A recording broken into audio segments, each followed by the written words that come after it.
Tapi sebaliknya, apakah imam di YouTube itu tahu nama saudara? Tahu rumah saudara?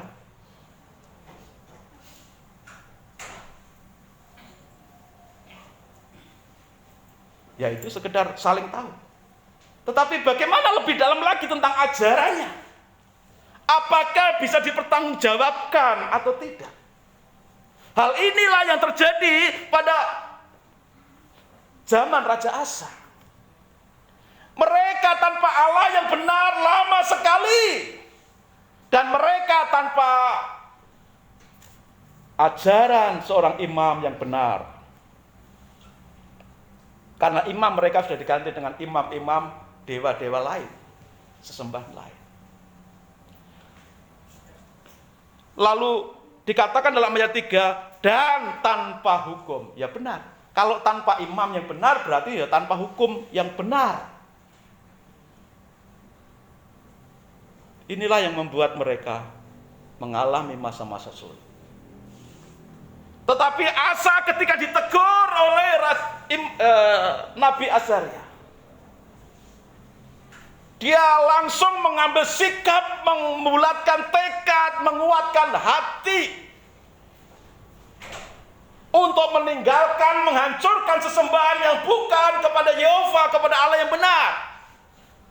Dia mengambil tekad yang kuat, mengambil komitmen yang kuat untuk kembali kepada Allah yang benar, ajaran yang benar, hukum Tuhan yang benar.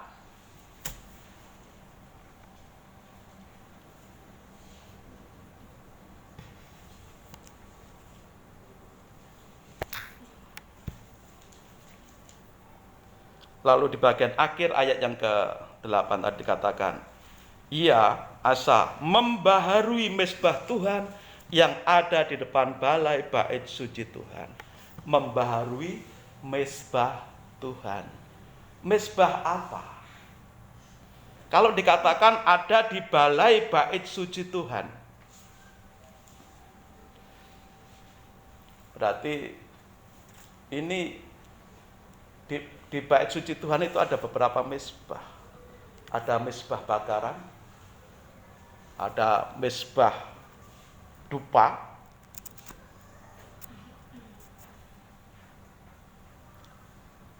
mezbah ukupan. Kalau sudah mezbah-mezbah yang ada di bait Allah ini diperbaharui, direnovasi, tujuannya untuk apa? Tujuannya untuk datang kepada Tuhan, mempersembahkan korban-korban persembahan, korban-korban bakaran kepada Tuhan. Dan korban-korban bakaran ini akan diteruskan sampai ke ruang kudus, ruang maha kudus pada zaman itu. Maka dengan tekad yang kuat, menghancurkan semua sesembahan lain, dan membangun kembali mezbah Tuhan yang benar, supaya bisa difungsikan kembali untuk menyembah Tuhan, untuk menyampaikan persembahan korban kepada Tuhan yang benar. Dan hal pertama inilah yang dilakukan oleh Raja Asa. Saudara dan saya perlu juga belajar dari kehidupan bangsa Yehuda, kerajaan Yehuda dalam masa pemimpinnya Raja Asa.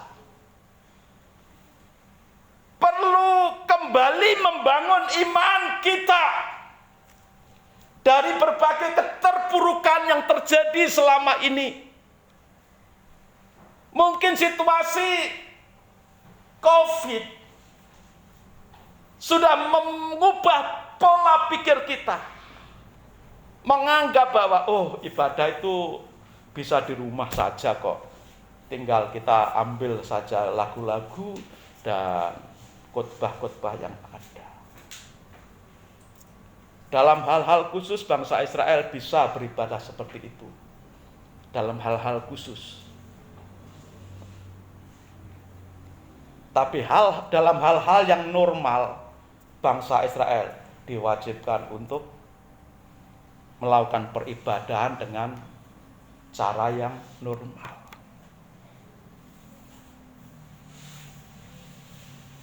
Sebagai umat Tuhan, gereja Tuhan yang hidup saat ini, ada peristiwa-peristiwa khusus yang membuat kita bisa melakukan ibadah secara khusus.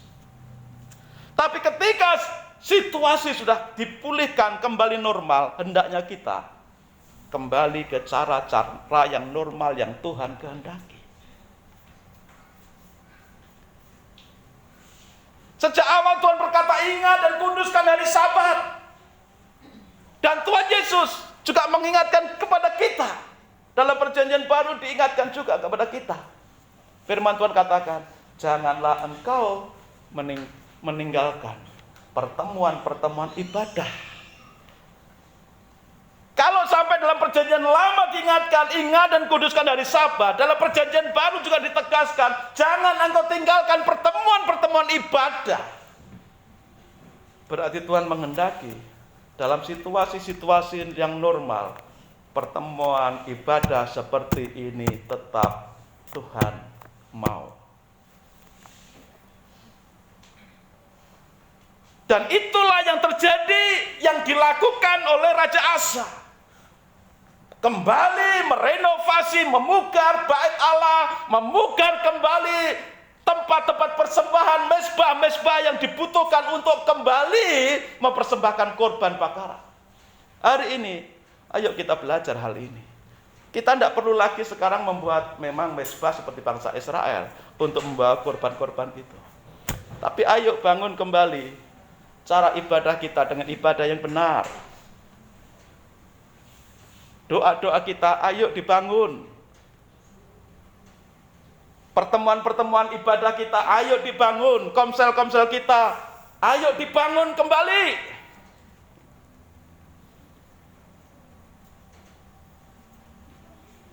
Cara memuji Tuhan kita ayo dibangun kembali. Jangan seperti orang yang kalah perang, tapi punya semangat yang tinggi untuk memuji Tuhan, menyenangkan hati Tuhan. Mungkin suara kita ya kayak black bocor, black pecah. Black itu apa, saudara? Ya, tempat untuk membawa air itu loh, yang dari plat itu, dari seng. Kalau pecah kan suaranya preng gitu. Mungkin suara kita tidak indah, tidak bagus, tapi semangat kita untuk memuji Tuhan itu ada. Suara Pak Slamet itu fales, tapi bukan Iwan Fals, saudara. Kalau suaranya Iwan Fals bagus, walaupun fales. Dipanggil Iwan Fals karena lirik-liriknya, nada-nadanya seperti itu. Suaranya Pak Slamet ya seperti gembreng pecah itu tadi, saudara. Tapi untuk Tuhan, ayo kita muji Tuhan dengan semangat, dengan kekuatannya dari Tuhan. Bangun puji-pujianmu, bangun penyembahanmu kepada Tuhan, bangun mezbah doamu dengan Tuhan. Ayo bangun lagi imanmu. Jangan terlena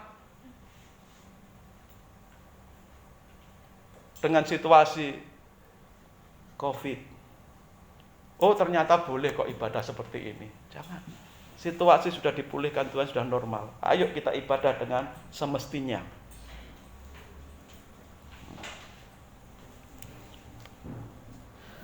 Lalu selanjutnya dalam ayat yang ke-9. Ia mengumpulkan seluruh Yehuda dan Benyamin dan orang-orang Efraim, Manase dan Simeon yang tinggal di antara mereka sebagai orang asing. Sebab dari orang Israel banyak yang menyeberang memihak kepadanya ketika mereka melihat bahwa Tuhan Allahnya beserta dengan dia. Ketika orang-orang 10 suku Israel itu, kerajaan Israel itu melihat bahwa Raja Asa yang memerintah Yehuda disertai oleh Tuhan dan diberkati Tuhan, banyak di antara rakyat mereka yang bergabung dengan kerajaan Yehuda.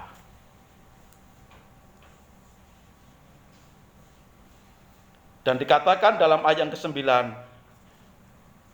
ia itu siapa? Raja Asa mengumpulkan seluruh Yehuda dan Benyamin dan orang-orang Efraim dan semua orang yang mau bergabung dengan dia. Ayo sini, ayo kita bergabung untuk membangun iman. Ayo kita bergabung membangun iman. Mungkin bahasanya seperti itu kalau dibahasakan dengan zaman sekarang. Ayo kita bangun iman kita sekarang. Jangan terlena dengan keadaan masa lalu kita. Ayo kita bangun iman kita, penyembahan kita, ibadah kita dengan benar. 2 tahun lebih, ya, hampir 3 tahun masa COVID. Mungkin cocok dengan ayat ini. Seperti bangsa Israel lama sekali tanpa Allah yang benar. Kadang-kadang kita juga seperti itu, ya. Tanpa kita sadari, kita lama sekali tanpa Allah yang benar.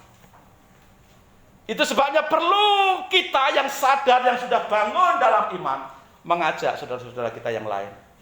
Ayo bangun dalam iman, ayo bangun rohani kita, ayo bangun. Situasi sudah normal, ayo kembali kita ibadah dengan normal. Seperti Raja Asa mengajak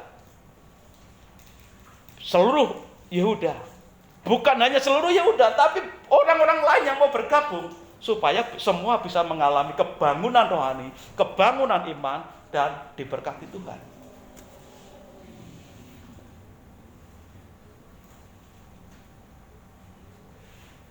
Setiap minggu dalam ayat-ayat yang dibagikan, ya, selalu ada kata-kata ayo ibadah, selamat beribadah, mari ibadah. Sifatnya mengajak, saudara. Mengajak, mengundang, ayo ibadah. Walaupun yang respon, berapapun yang respon, tetap kita mengajak orang lain untuk membangun iman, ibadah dengan benar.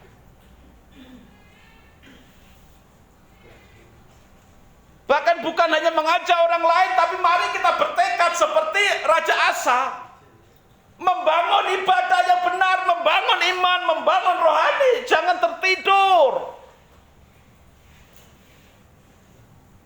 Kalau diri kita sudah bangun, ajak yang lain, bangunkan yang lain, ya, untuk makan bersama berkat Tuhan, menikmati bersama berkat Tuhan. Lalu yang ketiga yang dilakukan Asa, yang pertama tadi bertekad kuat untuk menyisihkan semua hal yang menghalangi dia untuk menyembah dengan benar. Hal yang kedua tadi, mengajak saudara-saudara kita seperti Raja Asa, mengajak seluruh Yehuda dan orang-orang yang mau untuk menyembah Allah yang benar. Yang ketiga, di dalam ayat 12 sampai 14. Mereka mengadakan perjanjian untuk mencari Tuhan Allah nenek moyang mereka dengan segenap hati dan jiwa, segenap hati dan jiwa. Kalimat pertama mengatakan mereka mengadakan perjanjian untuk mencari Tuhan Allah mereka dengan segenap hati dan jiwa. Ayat 13, setiap orang, baik anak-anak atau dewasa, laki-laki atau perempuan yang tidak mencari Tuhan Allah Israel harus dihukum mati. Wah, keras sekali ini, saudara. Ya, karena zaman itu zaman kerajaan, ya.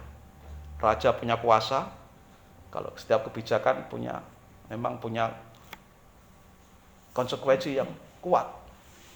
Yang tidak mau menyembah, karena dampaknya seluruh kerajaan akan dihukum Tuhan.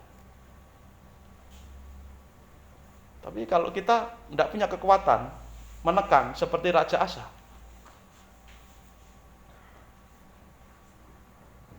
kita hanya bisa menekan diri kita sendiri. Kita hanya bisa keras terhadap diri kita sendiri, tidak bisa keras kepada orang lain.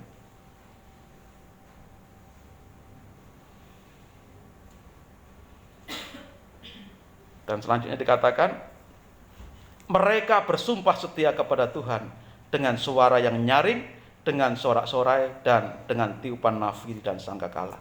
Mereka bersumpah setia kepada Tuhan.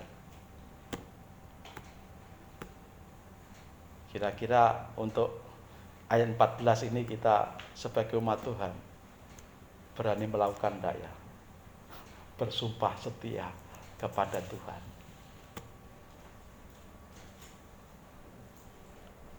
Kenapa bangsa Israel berani mengambil langkah-langkah yang begitu keras terhadap dirinya, juga keras terhadap seluruh kerajaan?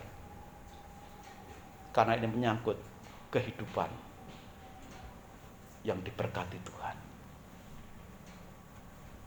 Tapi kita umat Tuhan di perjanjian baru seringkali tidak berani ambil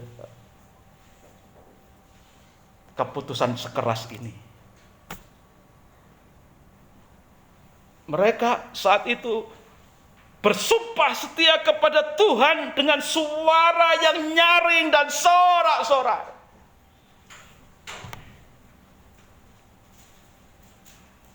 Hari ini beranikah kita bersumpah mau setia kepada Tuhan? Walaupun Tuhan tidak menuntut loh saudara.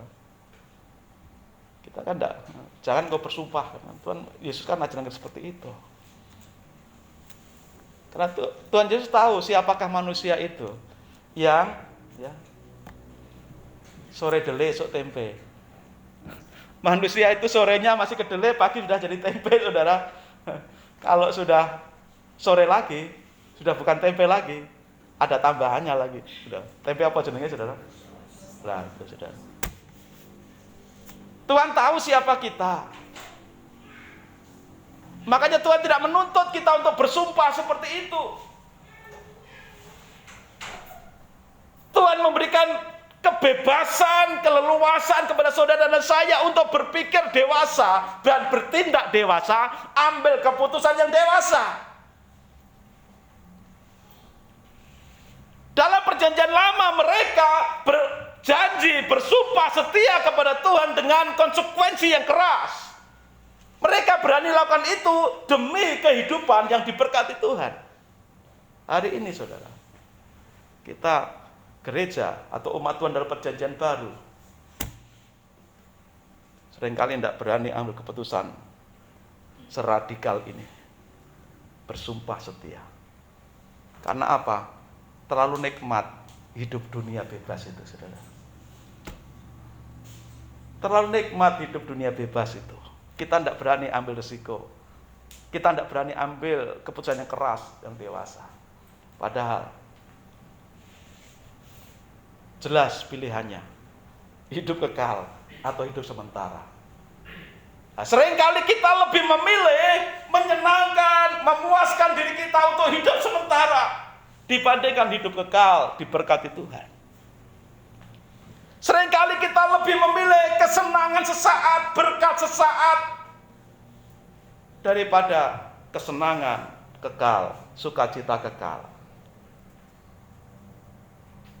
Lebih memilih kepentingan sesaat, tapi dampaknya kita menyesal selamanya.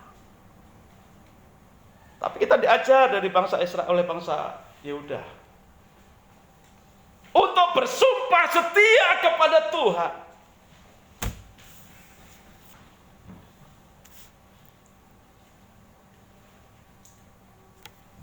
Kembali ke dalam diri kita.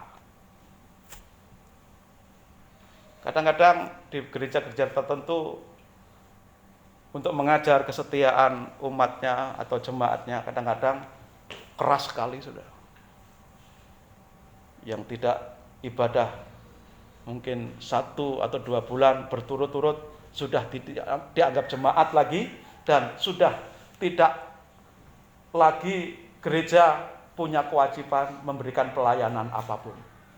Ada gereja-gereja semacam itu. Ya puji Tuhan lah kalau tempat kita walaupun bukan jemaat, asal ada kalau mau datang minta tolong ya kita layani. Yang kedukaan kayak yang situasi senang kayak minta pelayan kita layani.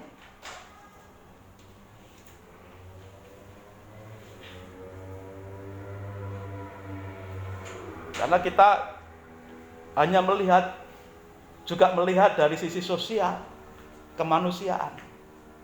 Tapi kalau kita saklek seperti gereja-gereja tertentu, saudara, yang tidak datang ibadah 3 bulan berturut-turut sudah bukan jemaat dan tidak punya hak untuk menuntut pelayanan misalkan.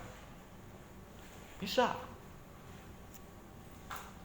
Tapi kita harus berpikir ulang. Yang bukan jemaat yang dulunya tidak pernah bergereja, kalau minta tolong pelayanan kita layani kok, apalagi yang pernah berjemaat di tempat kita. Tetapi kalau kita ambil prinsip perjanjian lama, ya keras seperti itu, saudara.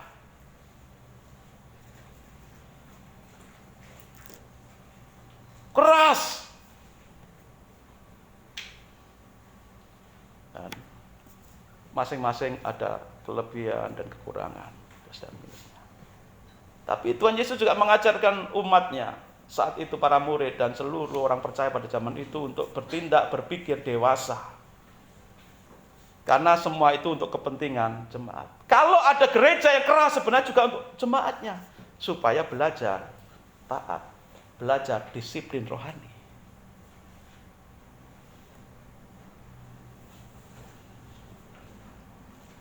Mereka berjanji setia kepada Tuhan.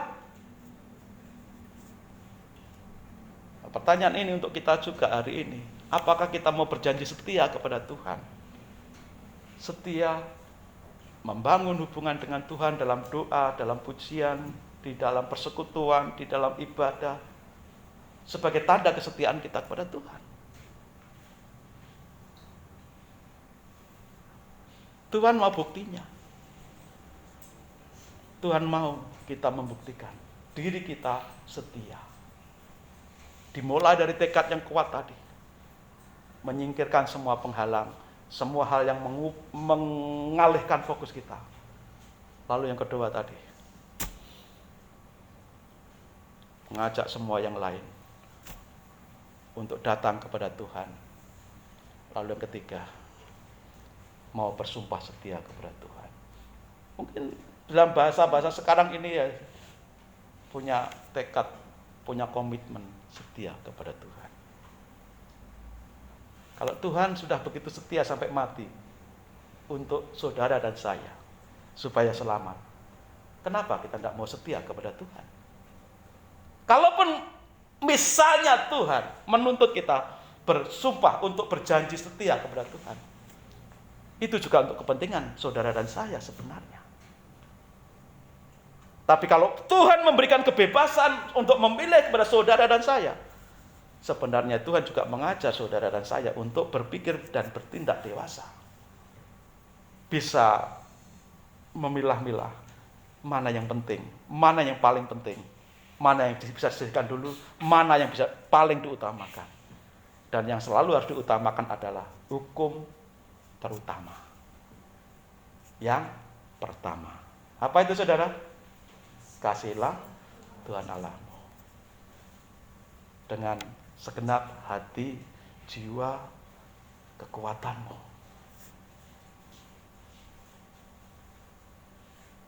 Mengasihi Tuhan dengan seluruh hidup kita yang kita punya. Itu yang Tuhan mau. Dan Tuhan berikan kebebasan penuh kepada kita untuk memilah mana yang terbaik untuk kita. Tapi jangan salahkan Tuhan kalau kita salah pilih, salah mengambil keputusan. Tuhan maunya saudara dan saya, kita semua hidup bergaul erat dengan Tuhan dan mengalami kehadiran Tuhan. Dan kehadiran Tuhan selalu membawa kenyamanan, kedamaian. Walaupun ada pergolakan, walaupun ada persoalan, di tengah ombak besar persoalan itu pun, Tuhan mau kita tetap tenang teduh dengan kehadiran Tuhan. Ayat terakhir dalam ayat 15. Ayat 15. Seluruh Yehuda bersukaria atas sumpah itu. Bersukaria atas sumpah.